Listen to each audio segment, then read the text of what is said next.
Janet Hosenfeld with the Great Basin Fire Potential Briefing for Monday, August 14th, 2017. Looking at fire potential impacts over the next few days, we are looking at some showers and thunderstorms across the northern and eastern portions of the area. Those are highlighted in green on the map. These storms will be mostly wet, though there could be some gusty outflow winds in the vicinity of any storms in these areas.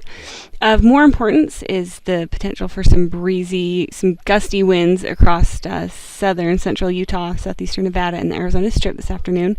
And those winds will be combined with low relative humidity. Over the past 24 hours, there was a fair amount of thunderstorm activity across the eastern portion of the Great Basin, the southern and eastern portions. And these storms were mainly wet, although there were some isolated dry strikes with these storms. Looking at fire activity over the past 24 hours, you can see a few new starts on the map with some ongoing fires as well. Looking at observed precipitation over the past 7 days and the past 30 days, you can see that compared to the past 30 days, the past 7 days have been quite a bit drier, mainly across the southeastern part of the area where it was quite wet for most of the month leading up to now, and it's really dried out over the past 7 days across the southern and eastern portions of our area. ERCs are still the highest across the northern portions of the Great Basin. However, you can see from these downward pointing arrows that they have trended downwards. We've seen a cold front move through the area. That's brought some more moisture and cooler temperatures that have brought ERCs down across the north.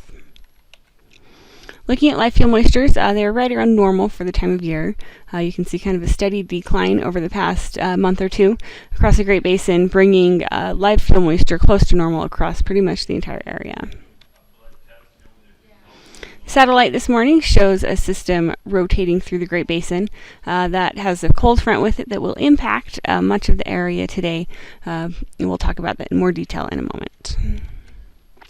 So for this afternoon, you can see some moisture across portions of Utah, Idaho, Nevada, and Wyoming associated with that system that we saw in the water vapor satellite. So we do see quite a bit of moisture across these areas, drier across the south.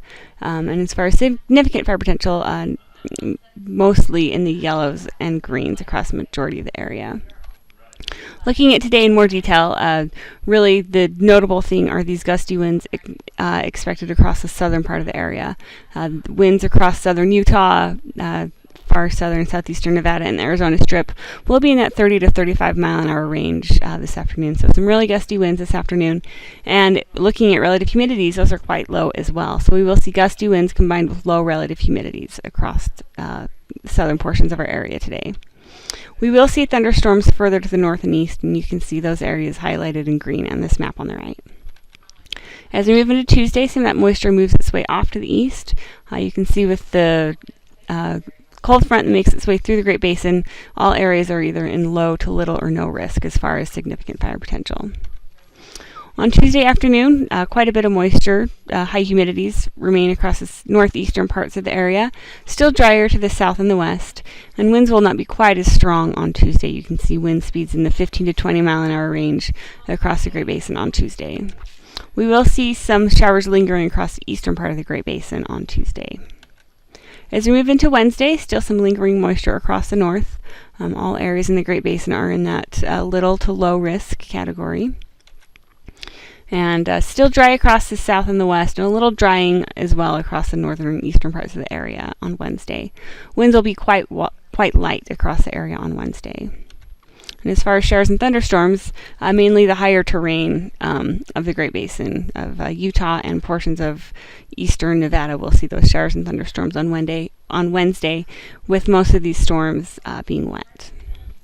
So over the next 3 days, precipitation accumulation will be focused across the northern part of the Great Basin, mainly associated with that cold front that will make its way through the Great Basin today and tomorrow.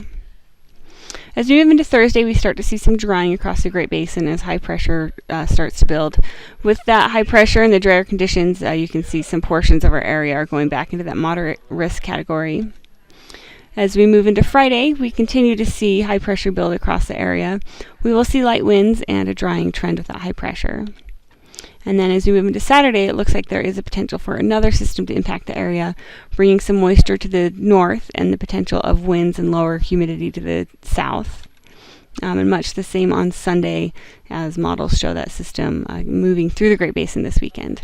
With the drier air and the potential for gusty winds, we do see the western portions of the Great Basin beginning to dry out again on Sunday, as well as the mountains of central Idaho.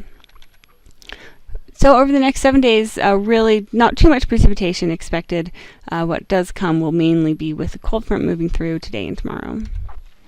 In the 8 to 14 day period, the Climate Prediction Center is calling for below normal temperatures across the north, above normal temperatures across the south, with below normal precipitation across the north and east, and normal precipitation across the west. So that's it. If you have any questions, please feel free to contact us. Our information is on the screen, and you can also find us on Twitter. Thanks.